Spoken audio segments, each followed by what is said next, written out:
Hi, this is Martin from Martin's Engine Services. Making a video today about the 2003 Nissan Micra K12 1.4 Auto with 167,000 some change miles on the speedo. I made a little video about this a week or so ago that my customer's having some issues with it. Transmission started doing some weird stuff, randomly shifting up and down and refusing to come out of higher gears. And also the battery light was flashing on and off. Seem to be sort of simultaneously, but I'll come back to that in a minute. So some rather interesting findings on that front. I've been playing with it during the week, and I actually discovered that I was having trouble with communications with the ABS module. And although I could get communications with the transmission control module, I couldn't get any data from it.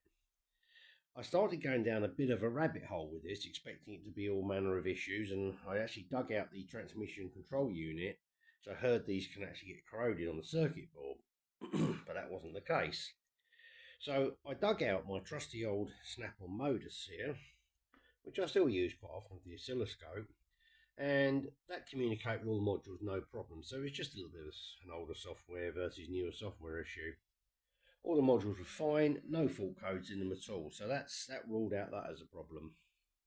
Oh, on a side note, actually, this is not actually my customer's car anymore, it's actually my car, as they donated it to me. They purchased a much later vehicle, and as they said, it's not worth them doing anything with it now after 10 years of faithful service, so they kindly donated it to me and said, can you see what's wrong with it? Can you try and work it out, just out of curiosity if you want to, and feel free to do whatever you want to do with it when you finish with it, which I'll come back to on that point later. So I went on a bit of an investigation mission with the transmission, and couldn't find anything wrong with the connectors, and everything was clean. So I thought I'd have a look in the gear shift area, because it was signs of the odd Coca-Cola and the odd McDonald's having gone down around the gear shift over the years. Been a family car and was young children at some point. So I pulled all the centre console out and had a look at the wiring in there and bits and pieces. And then I had a major eureka moment. Wrapped around the transmission lever with some wires which actually go up to the overdrive switch, which is located on the side of the gear shift here. Now where they go into the base of this, they're actually wrapped around a plastic, got like plastic hooks, and the insulation had basically rubbed away, and both the wires were worn through and were actually broken, and so therefore touching together. Now there's no fault code for this, which made me sort of curious. Why are we getting no fault code for this problem? But having looked in the wiring diagram, basically it's just a simple on-off switch, switch to ground, and it's not a monitored circuit, so that explains it. So I repaired the wires and put it all back together again, and I've given it an extensive road test following the same sort of route I did before and same sort of miles, and the transmission is now shifting perfectly. It goes in and out the gears beautiful, there's no hard shifts, it doesn't lock into gear, it doesn't hang around, it doesn't load up the engine. So I thought, wow, that's must have solved that. I presume, or I'm sort of pretty much certain, that the wires were touching intermittently, making and breaking, and was basically throwing the transmission into overdrive or in and out of overdrive, and was basically confusing the poor gearbox. It wasn't really knowing what it was supposed to be doing, which would explain an awful lot of it. Because there's quite a difference. When you actually knock it out of overdrive, the RPM does increase by probably sort of 750 or so, and if you put back into overdrive, because it obviously takes some revs off the top end. So I think basically the transmission was just very unsure what it was supposed to be doing. It was basically like you was flicking the switch on and off all the time. So I can't be 100% certain. I can't definitively prove it, but the transmission has been behaving absolutely perfectly. So moving on to the alternator. Now I was convinced the alternator problem was related to the transmission problem. However, it would appear the issue is actually with the alternator itself. Now, I think I said before, this actually was fitted in France when it broke down on a family holiday towards the end of last year, and you just see it lurking down there in the murk. It's actually a Bosch exchange unit, and it is the correct unit for the vehicle, and it charges absolutely fine under load and all the rest of it. However, this is where the real however starts. When you get the car very hot and just driving on quite normally, no real low or no load at all, just normal engine electrics running, no lights or anything, the voltage will start to decay very slowly and hover around 13. It then, very briefly, drops out to about 12.2, 12.4, 12.6, and then spikes back up again to 13. If you pick the revs up slightly, you obviously pick the road speed up, it's fine. The lower the RPM is, the worse it gets. I wish I'd actually caught it on video when it happened, so I actually had the oscilloscope connected to it, and I was just driving up and down the road outside, and I just caught it in the act of flicking the battery light on and off on the dash, and then bingo, the nice little dropout.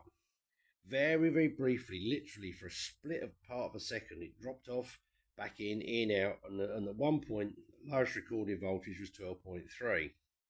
So I thought, great, that is the reason the alternator light has been flicking on and off intermittently. Now, I think the fact that the alternator light was flicking on and off as well as the transmission playing up must have been a pure coincidence, because when this light's flicking on and off now, the transmission's behaving perfectly. So I think we had a classic case of two unrelated problems that just happened to occur at the same time, which started to lead me down a rabbit hole of thinking they must be related. So there's nothing else I'm going to do about that now, because I'm not going to start changing alternators, given the sort of potential outcome for this car is going to be probably sold as spares or repair. But I haven't decided completely, because there's no actual reason why this won't pass an MOT.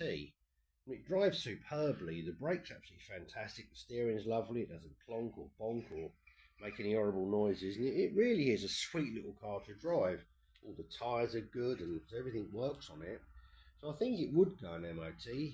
But obviously the problem is, if I decide to sell it on to somebody, and of course, as we all know, it will of course go wrong, I am then sort of somewhat liable for the problems, and this will lead to the inevitable, shall we say, highly emotionally charged argument. So we'll come back to that one.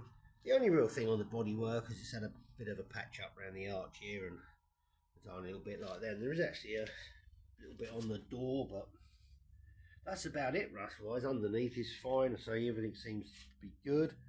And it's a very sweet little car, and it'd be a shame if it actually got thrown away. So I'm sure somebody will get some good use out of it. I'll probably just sell it on Facebook as spares or repair. Obviously no warranty, all the usual paperwork signed to stop any problems occurring, and I think somebody would put it through an MOT and they'll have absolutely no problem. I'm potentially erring on the caution side, not MOTing it, but there's a part of me thinks I could MOT it and sell it spares or repair, but with an MOT, but I don't know yet.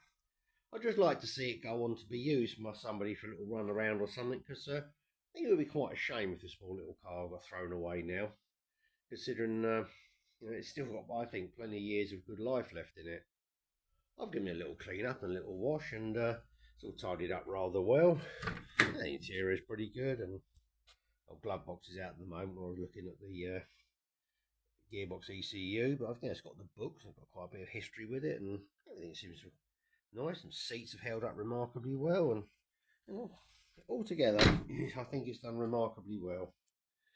So I will take it for another little spin up the road tomorrow as it's cooled down, and just see if anything else happens. But if I find anything interesting, I might make a little follow-up video. If not, we'll end this one here, and thanks very much for watching, and please like and subscribe. And if you've got any comments or thoughts about this little car, or an interest at all, please feel free to send me a message. Bye for now.